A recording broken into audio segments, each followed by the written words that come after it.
Eh bien, bonjour à toutes et bonjour à tous. On se retrouve aujourd'hui pour la deuxième étape du Giro d'Italia, la première étape en ligne, et alors que vous allez pouvoir observer que malheureusement, on n'a pas les mêmes classements qu'hier, tout simplement parce que mon jeu a bugué. Je sais pas ce qui s'est passé, c'est assez inexplicable ce qui s'est passé. J'ai perdu toutes mes sauvegardes, donc tout ce que j'ai fait hier, ça a tout perdu. Donc on n'a pas le même classement qu'hier. Je suis désolé de cet incident. Où donc on avait Remco Evenepoel en rose devant Castroviejo et Fuglsang. Là, ça a légèrement changé le classement. C'est Juroskov qui est en tête. Le coureur de la CCC qu'on avait longtemps vu en tête hier. Et donc devant Remco Evenepoel qui a fait deuxième. Mais la bonne surprise, c'est plus Richard Carapace qui était cinquième à 8 secondes et qui a repris du temps à Mollema, Yates et Dani Martinez. C'est Bauke Mollema lui-même, justement, qui est troisième à 2 secondes.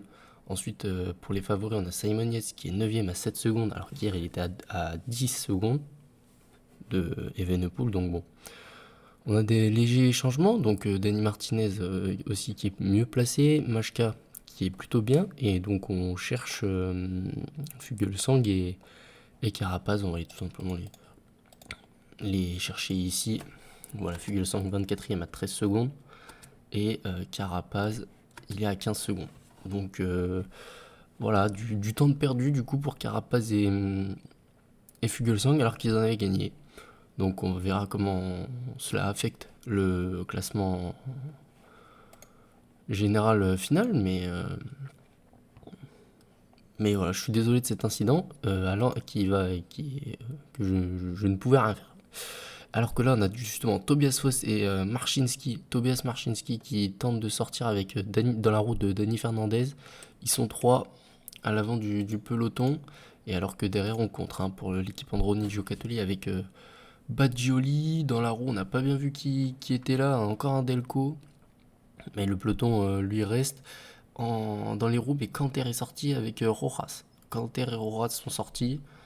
Euh, alors qu'on nous signale une crevaison de Nicolas Mas dans le peloton et devant Dries Devenins qui laisse sortir ses échappés. Aujourd'hui, on aura deux courses. On aura la course pour la victoire d'étape, bien sûr, qui donnera aussi qui reviendra à égalité du maillot de Chiclamen au niveau par rapport à Duroskopf. Et on aura la course au maillot à poids. Et on aura aussi et surtout la course à la victoire d'étape, tout simplement. Donc voilà, Fernandez, Foss, Marchinski, derrière, ils sont un peu plus loin. Ils sont un peu plus loin. On va essayer d'avoir une vue d'hélicoptère. Même si bon là dans cette forêt c'est pas simple. C'est Arcas qui est sorti pour la Movistar et Canter qui va faire la jonction. Canter va faire la jonction pour le Team Sunweb. Et alors qu'on arrive au pied du premier grimpeur du jour, le col de 3ème catégorie. Le second, s'il passe en tête du dernier col de 4ème catégorie placé à 20 km de l'arrivée, pourra mais non, pourra même pas récupérer. Donc il faut absolument terminer premier là dans cette côte de 3ème catégorie. On voit qu'il y a un pied assez simple, qu'il y a un bon passage assez compliqué au milieu du col, et sur la fin ça reste quand même assez dur. On a quand même un une jolie montée là, cette montée de Svabvar. Donc aujourd'hui je vous ai pas dit, c'est une étape entre Budapest et Győr bien sûr. Je vous l'avais introduite hier, où voilà justement on avait tout simplement l'étape entre Budapest et Győr, Győr placé au nord-ouest de la Hongrie. Et donc on pouvait s'attendre à ce qu'on sorte de la Hongrie, à ce qu'on tout simplement à ce qu'on aille dans un autre pays, se rapproche de l'Italie, mais non, demain on s'élancera de Zvekesvervar et on ira jusqu'à Naginaska. Je suis désolé pour si j'écorche les noms, mais c'est assez compliqué à prononcer. Et quand on n'est pas hongrois. En tout cas, devant, donc on a 5 coureurs. On va faire l'inventaire. Tobias Foss, le Norvégien de la formation Jumbo-Visma. On a Tobias Marchinski, comme je l'ai dit, le Polonais de la formation Lotto. Et alors qu'on a Tobias Foss là qui va. Tobias Foss, c'est un très bon puncher, donc il peut vraiment remporter ce grimpeur. On va regarder de la vue du grimpeur qui pourra peut-être prétendre. On voit rien. Je suis désolé pour la réalisation. Ça, ils sont là. Mais Tobias Foss qui a lancé tôt. Peut-être Dani Ortiz peut passer devant. Marchinski. C'est Delio Fernandez pardon, qui est passé devant Marchinski et Roscoff pardon, qui a gagné hier. C'est pour ça qu'il est là. Et donc devant, on va continuer l'inventaire. Donc on va regarder d'abord qui a gagné. Donc Delio Fernandez devant Marchinski, Arcas et Tobias Foss qui fait une quatrième. Il a lancé sûrement trop tôt le jeu norvégien. Erreur jeunesse sûrement. Et donc Delio Fernandez pour la formation Delco KTM Provence. Marchinski, je l'ai déjà dit. Arcas, l'espagnol, pardon, de la formation Movistar. Et Max Canter, l'allemand de la formation Sunweb, le sprinter.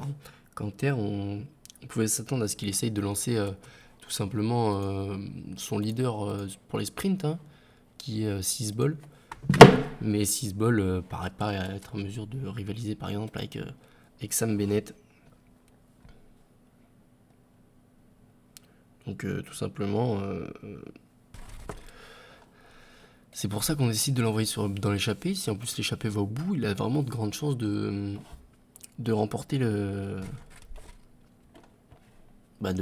remporter l'étape. Même si bon, sur les premières étapes de Grand Tour en général, c'est rare que ça aille au bout. Devant le plus dangereux au classement général, c'est Tobias Foss. Il est 51e à 22 secondes, alors que on aura 3 secondes à prendre à chaque sprint intermédiaire, sachant qu'il y en a 2, ça fera 6 secondes.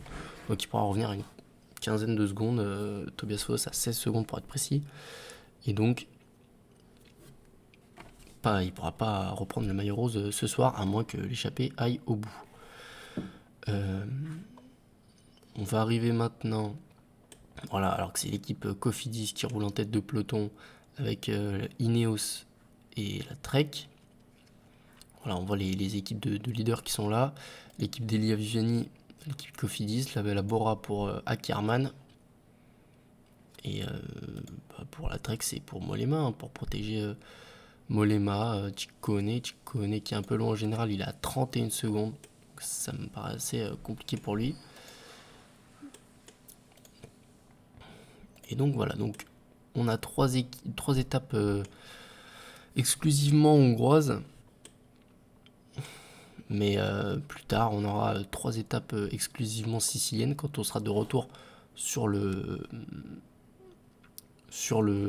sol italien, tout simplement. Après avoir pris l'avion, on aura 3 étapes siciliennes exclusivement. On peut regarder un peu le parcours. Donc voilà, ça sera l'étape de demain, toute plate, 191 km. Ensuite, on aura une étape dès qu'on arrive en Italie, un peu plus punchy, avec une arrivée en côte, qui sera directement pour les punchers. On vous a dit, il y a très peu d'étapes de plaine, seulement 5. Pour par exemple, notamment 7 étapes de vallon, 6 de montagne. Donc voilà, les étapes de plaine comme aujourd'hui et demain, il n'y en aura pas tant que ça. 144 km de l'arrivée, bientôt l'arrivée au premier sprint intermédiaire dans 9 km maintenant. Tout ça on a le temps aussi de regarder voilà, l'arrivée à l'Etna le lendemain. Donc l'Etna qui est souvent gravi en ce moment. On l'a eu en 2017, en 2018. Donc 2020, voilà, c'est quand même... il revient de façon assez récurrente. Il n'avait pas du tout fait d'écart en 2017, alors qu'en 2018, c'était Simon Yates qui avait pris de l'avance sur tous ses adversaires, les favoris au général. Bon, finalement, Simon Yates, on sait qu'il craquera totalement dans le collet des Finistrés et finira très loin, mais c'est intéressant. C'est la preuve que l'Etna peut faire une première sélection dès l'étape 5, même si je pense pas que dès l'étape 5, les différents favoris du classement général voudront se livrer bataille. En tout cas, ensuite de l'Etna, la 3e étape classée en vallon, mais qui est plus propice à une échappée parce qu'elle fait que 124 km. On voit qu'il y a un gros col au milieu, donc ça va être compliqué pour les sprinters. Alors que là, on se joue le sprint intermédiaire. Je pensais pas qu'on allait se le jouer. Je commentais, donc là, attention, Delio Fernandez qui passe en tête encore une fois devant Marcinski et Tobias Foss. Si j'ai bien vu, c'est ça. Non, devant Tobias Foss et Marcinski, deuxième et troisième. Canter, quatrième. Arcas, cinquième. Et donc, il y aura un petit point à prendre pour le peloton. J'ai des doutes que on le fasse, mais bon, je pensais pas qu'on allait faire du côté de l'échappée, on sait jamais. Non, on va pas le faire, et c'est Baska. Eric Baska, le sprinter slovène de la formation Bora, a un peu des similitudes avec Peter Sagan.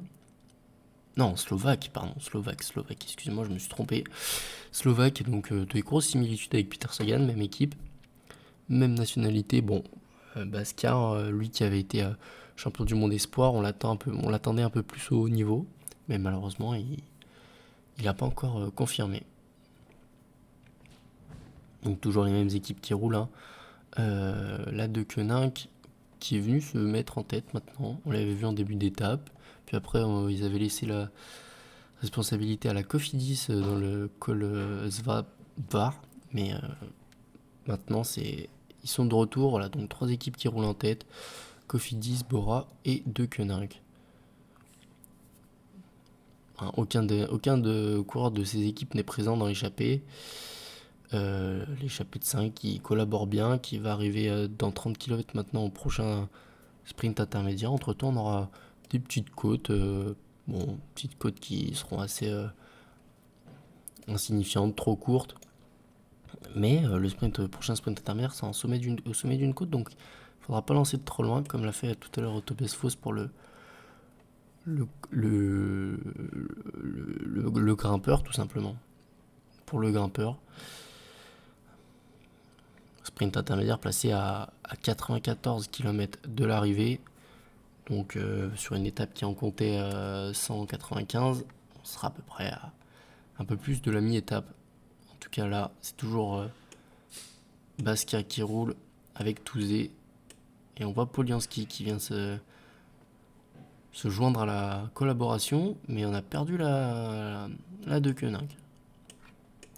On va regarder pour les différents favoris. Carapaz très très bien placé. Fuglsang aussi très bien placé. Mollema est là aussi avec son maillot bleu. Bauke Mollema, 3ème de ce classement. Mais le maillot de Cyclamen est porté par Remco Evenepoel qui est 2ème. Donc forcément, Mollema a le maillot bleu au niveau du maillot blanc. On n'a pas regardé, mais il me semble que c'est Danny Martinez. Non, c'est Brandon McNulty, pardon. Le coureur américain de la formation UAE qui est en tête. En tout cas, on a toujours les 5 échappés. Max Canter, Delio Fernandez, Tobias Foss, Arcas et Tobias Marcinski qui sont en tête. Donc on a un rouleur avec Marcinski qui est un très bon rouleur, assez passe-partout. Arcas qui est lui plutôt un puncher. Bon, on attend de le voir du côté de la Movistar. Du côté de Tobias Foss, c'est un puncher, grimpeur. Il a remporté le Tour de l'Avenir, donc forcément c'est un très bon grimpeur, un bon puncher. Enfin, un bon coureur de grand tour. Et on a Delio Fernandez qui lui est un grimpeur puncher, tout simplement. Donc voilà, là on va rentrer dans les petites côtes, les légères côtes, donc ça va être plus intéressant pour les échappés. On va peut-être pouvoir prendre un peu plus d'avance parce que pour l'instant ils ont 3,25 d'avance et ça a été le maximum qu'on leur a laissé, hein. 3,25, pas plus. C'est pour ça, dans les premières étapes de grand tour, on est toujours très très attentif du côté du peloton, à pas laisser trop de champ pour l'échappée, qui plus est sur ce Giro, parce que très peu de... Sur les 3579 km, il y en aura très peu qui seront plats, et donc les moindres opportunités pour les sprinteurs, ils se doivent de les saisir. Et donc, pour revenir un peu sur le parcours, voilà, de l'arrivée à Villefranca Tirreno, on aura le col au milieu qui permettra, je pense, à l'échappée d'aller se jouer la victoire parce que j'ai du mal à penser que les favoris iront absolument rouler derrière l'échappée et se battre au sprint pour la victoire d'étape. Donc, il y aura un coup à jouer sur cette 6e étape. La 5e étape sera pour les favoris et la 4e sera pour les punchers. Et là, quand je parle de punchers, je pense forcément à Davide Formolo. Davide Formolo qui est sur ses terres, champion d'Italie. Il aura à cœur de briller, Davide Formolo, hein, qui est là pour aider tout simplement Fabio Aru dans sa reconquête des grands tours. Et alors qu'on voit que Hodge travaille en tête de peloton, ça c'est assez étonnant, parce que Hodge c'est plutôt un sprinter, donc il devrait devoir normalement être l'une des parties de la fusée qui lance tout simplement Sam Bennett. Mais apparemment, Alvaro Hodge roule, a pour ordre de rouler. Je sais pas si c'est lui qui veut, mais en tout cas, il a pour ordre de rouler. Et on voit Pierre-Luc Périchon aussi, qui est venu se mêler à la collaboration derrière dans le peloton. Le jeu du chat à la souris a commencé, ça y est. On est dans la côte la plus difficile là, de cette étape. Et on arrive à 5 km voilà, du prochain sprint intermédiaire qu'on voit au fond, au loin, en côte. Hein. On voit la côte et on va regarder tout simplement l'arrivée des échappés avec cette vue-là. Voilà, ça nous permet de bien voir d'où ils arrivent, comment ils arrivent et d'avoir une belle vue sur la ligne.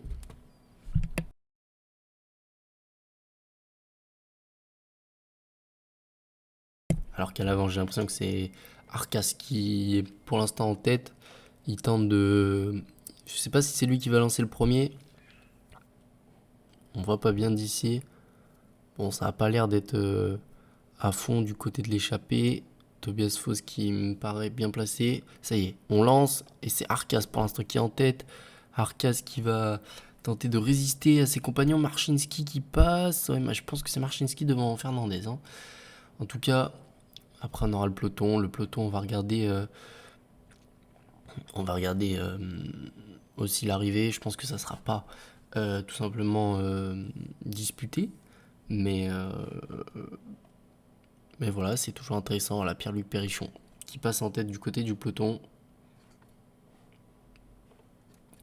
Et alors que la poursuite là est lancée, on va regarder qui est passé en tête. C'est Max Canter qui est passé devant Delio Fernandez, Marchinski 3ème, Tobias Foss 4ème qui n'a pas pris de bonification, Arcas 5ème de l'échappée. Et Périchon, j'ai l'impression qu'il prend pas de points hein, en arrivant 6ème. C'est peut-être pour ça qu'il n'y a pas de bataille dans le groupe des favoris, parce que sur ce Giro-là, chaque point pour les sprinteurs est important. Hein, parce qu'on sait qu'il y a beaucoup de points donnés aux arrivées en côte, même aux arrivées au sommet, hein, pour les sprinteurs, pour les grimpeurs, pour les punchers, pardon.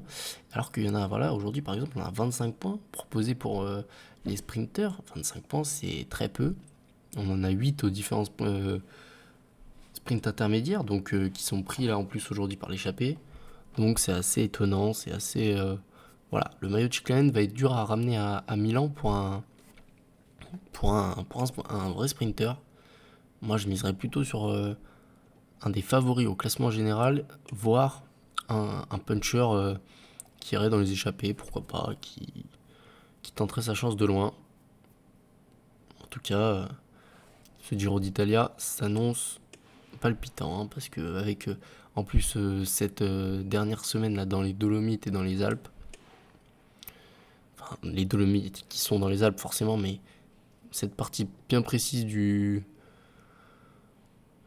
massif est quand même assez dure et on aura des étapes où il faudra s'accrocher hein, pour les sprinters dans le groupe Eto. Même la dernière étape du côté de Sestrières avec le col Daniel, etc. Ça sera vraiment dur. D'ailleurs, en parlant de cette étape, pour moi, c'est l'étape reine. Cette étape-là de Sestrières, qui va monter très haut en altitude avec le col Daniel. Et voilà. Et par rapport à l'étape de Piancavallo aussi, qui pourrait être l'une des étapes, enfin l'étape reine aussi. Mais pour moi, Sestriere est plus dure que celle de Piancavallo, alors qu'on voit qu'à l'arrière du peloton, bon, tout va bien pour tout le monde. On a eu tout à l'heure une petite crevaison de Amund Jansen, le champion de Norvège. Hein. Hier, on vous disait qu'on avait une belle génération du côté de la Norvège, avec Tobias Foss notamment, qui est dans l'échappée aujourd'hui. Mais Jansen, champion de Norvège, lui aussi, et du côté de la Jumbo-Visma, on voit, on voit Ben Swift là, du côté de la Ineos, Caicedo pour l'Équateur, qui a battu Carapaz, hein, Caicedo, donc c'est tout à son honneur, le vainqueur du Giro de l'année dernière. Et du côté de la Jumbo, on va aller chercher tout simplement Jansen. Jansen, voilà, un bon sprinter, très large, hein, Jansen. Et voilà, maillot champion de Norvège sur les épaules. Avec Gibbons dans sa roue, lui il est champion d'Afrique du Sud. On a beaucoup de champions nationaux hein, sur ce Giro d'Italia. Donc comme je vous ai dit, Caicedo, Ben Swift, Formolo, Gibbons et encore Janssen. Donc ça sera intéressant de les suivre et suivre leur évolution. En tout cas, là dans le peloton on a mis en route 67 km de l'arrivée. Ça y est, on a décidé de mettre en route dans l'échappée aussi. Dans l'échappée aussi, on décide de réagir 2,40. Ça risque d'être plus que compliqué pour les échappés.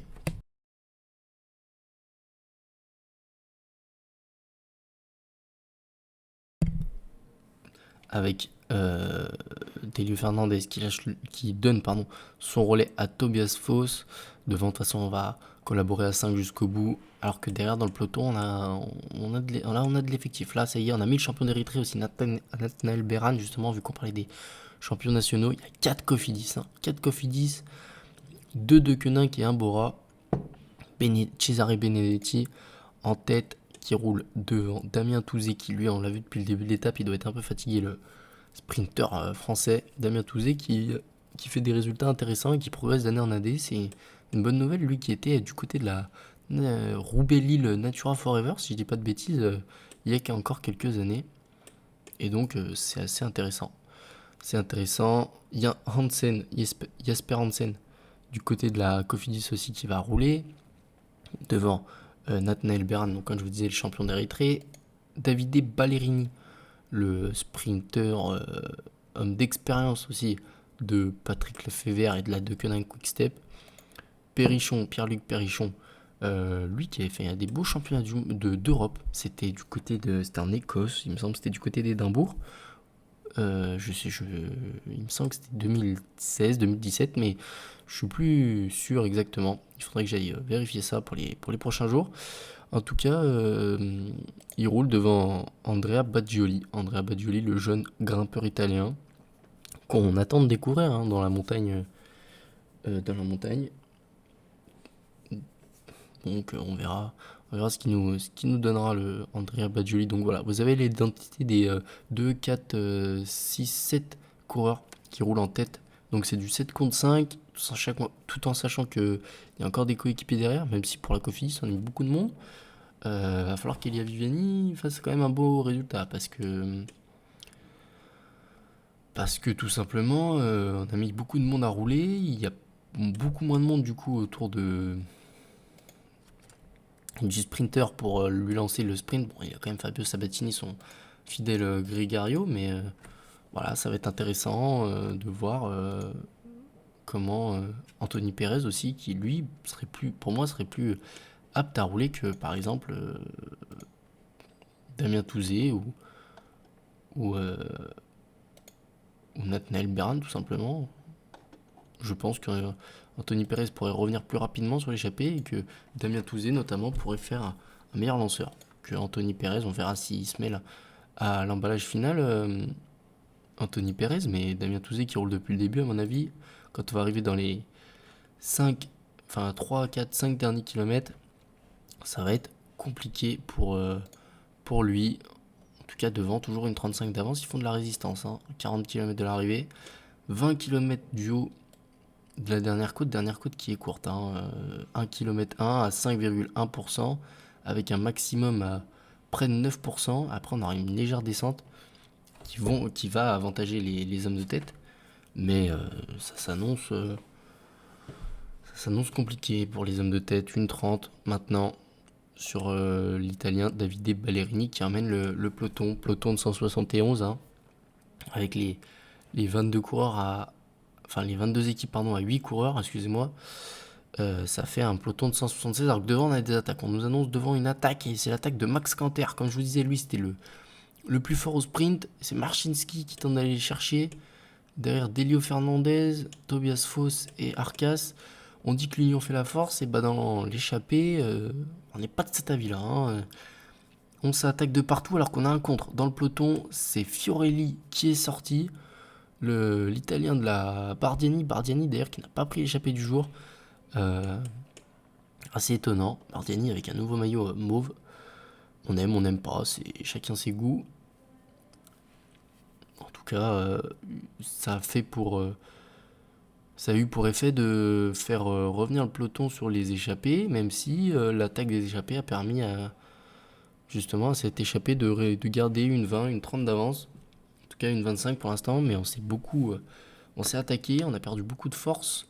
Et au moment de l'ultime effort pour essayer de résister au peloton, ça restera dans les jambes. J'ai bien peur que malheureusement pour eux, ils ne puissent pas tout simplement aller au bout, et que même cette tentative d'échapper leur permette même pas d'aller le plus loin possible, hein. En tout cas, la côte de Pannonhalma s'annonce dans 6 km maintenant. Donc on est à 7 km du sommet, hein. Comme je vous ai dit, elle est courte. Et tout simplement, elle s'annonce quand même assez difficile, hein. 8%, enfin 8-10%. Ça s'annonce compliqué, même si elle fait 5% en moyenne. Le sommet est dur. Il faudra pas lancer de trop loin. Les échappées vont arriver dans cette côte avant le peloton, et Delio Fernandez qui tente d'en placer une de l'arrière. Si on reste dans la route de Delio Fernandez, on pourra pas. Enfin, lui gagnera le sprint, mais bon, on n'est pas resté dans sa roue. Et là, il y a tout le monde qui tente de sortir de sa réserve pour aller chercher le grimpeur. En tout cas, celui qui a fait de la différence, c'est Tobias Foss, mais Marcinski et Canter semblent très forts. Ouais, Canter, c'était pour lui, hein. Canter, c'était pour lui.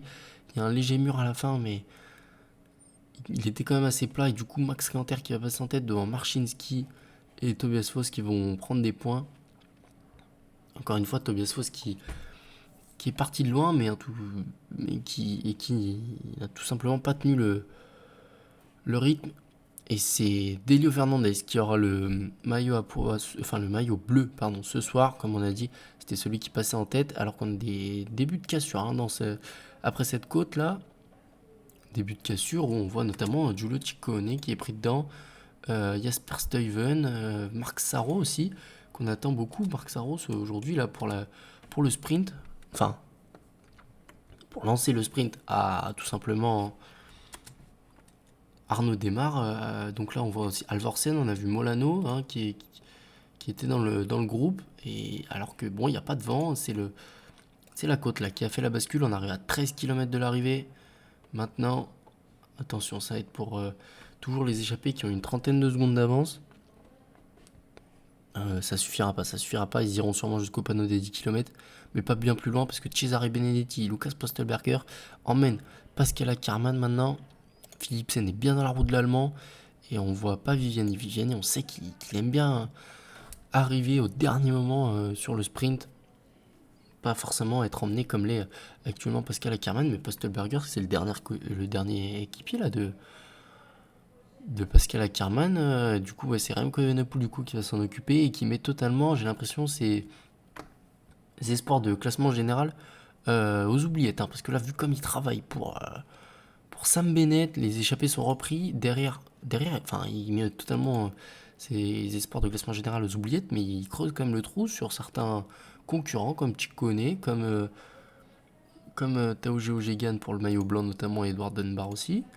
Donc voilà, donc c'est assez intéressant, même si on sait que leur leader c'est Richard Carapaz. Mais Sarro, Sinkeldam sont pris dans cette cassure là. Ça s'annonce pas très bon pour Arnaud Démarre, tout ça.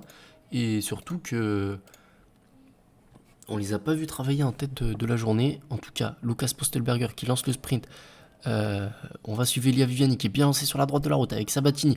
Démarre aussi à côté de lui. Un sprint en... Là, on a un faux plat descendant, mais le sprint sera bien plat. Et c'est Arnaud Démarre qui lance avec Viviani sur le côté gauche. Ackermann qui le remonte. Attention, à droite de la route aussi avec Jacobsen et Colbrelli. Ackermann qui semble le plus fort. Ackermann le plus fort devant Moschetti et Jacobsen. Et Rudy Barbier qui fait une très belle place. Il fait 3ème. Alors que Enrico Battaglin va finir autour du top 10. Et là, ce qui va être intéressant de savoir, c'est est-ce qu'il y aura suffisamment d'écart pour qu'il y ait une cassure. J'ai l'impression que dans le sprint, le peloton s'est casé en plusieurs morceaux et que du coup, on aura sûrement une mise dans le même temps de tout le monde. On avait notamment Kevin Rivera qui était lâché. Et c'est Damien Touzé qui finira dernier de l'étape et qui a roulé énormément alors qu'Elia Viviani n'a même pas fait de top 5. Il a lancé de très loin Viviani. On a vu Ackermann qui était dans la roue, parfaitement dans la roue. Et qu'il a déboîté sur les derniers mètres. Moschetti aussi qui était fort, mais il est revenu trop tard. En tout cas, sprint intéressant à suivre. Hein. Du côté des sprints, du côté du peloton, ouais, vous voyez, bien dans la roue de Jacobsen, Ackermann. Ensuite, il va aller chercher celle de Colbrelli lorsqu'il lance. On voit que... celle de Viviani, pardon, lorsqu'il lance, on voit Colbrelli qui est pas loin de lui. Et c'est Démarre là, qui a lancé trop loin. Et Ackermann, il fait l'effort au moment où plus personne ne peut le suivre. Et belle victoire de l'ancien champion allemand, lui qui avait ramené le maillot de Cyclamen l'an dernier. Là, il le portera par procuration demain, c'est sûr. Est-ce qu'il le portera même de façon... Non, je pense pas, parce que je pense qu'il y a du coup, c'est le classement général qui est privilégié. Donc, je ne pense pas qu'il puisse porter le maillot à Cyclamen de façon légitime, entre guillemets. Donc, Juroskov toujours en tête, comme je vous ai dit, à cause du bug que j'ai eu, et donc je suis encore désolé. Au niveau de PCM, donc il y a toutes mes sauvegardes qui ont planté. Hein. C'est-à-dire que mes carrières, mes Pro Cyclist, tout ce que j'avais fait hier, ça n'a pas compté. Donc malheureusement, là, cette course n'y a pas échappé. C'est dommage parce qu'on avait une belle victoire de Remco. En tout cas, c'est Juroskov qui a le maillot rose et c'est Delio Fernandez qui a le maillot bleu. Devant Thomas Marchinski, j'ai dit Tobias tout le long de l'étape, c'est une catastrophe. Et Juroskov qui est 3ème grâce à son contre-la-montre d'hier. Devant Max Canter avec le même nombre de points. Et donc au niveau du maillot de Cyclamen, c'est ça. C'est Juroskov qui le porte, qui le porte de façon légitime, mais c'est Pascal Ackermann qui l'aura demain. Ils ont le même nombre de points. Et donc là, c'est le classement général qui définit qui porte le maillot. Peut-être qu'il y a aussi une histoire de victoire d'étape, mais là ils sont à 1 tous les deux. Donc forcément, c'est Juroskov et Remco Evenepoel portent le maillot blanc. Lui qui a le maillot de Cyclamen aujourd'hui, il aura demain ce maillot blanc. Parce que tout simplement, ça sera Pascal Ackermann qui aura ce maillot Cyclamen. Donc Brandon McNulty, lui qui l'avait par procuration aujourd'hui, l'aura plus demain.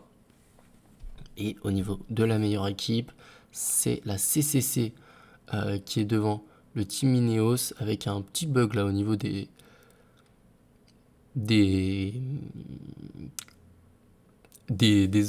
hôtesses.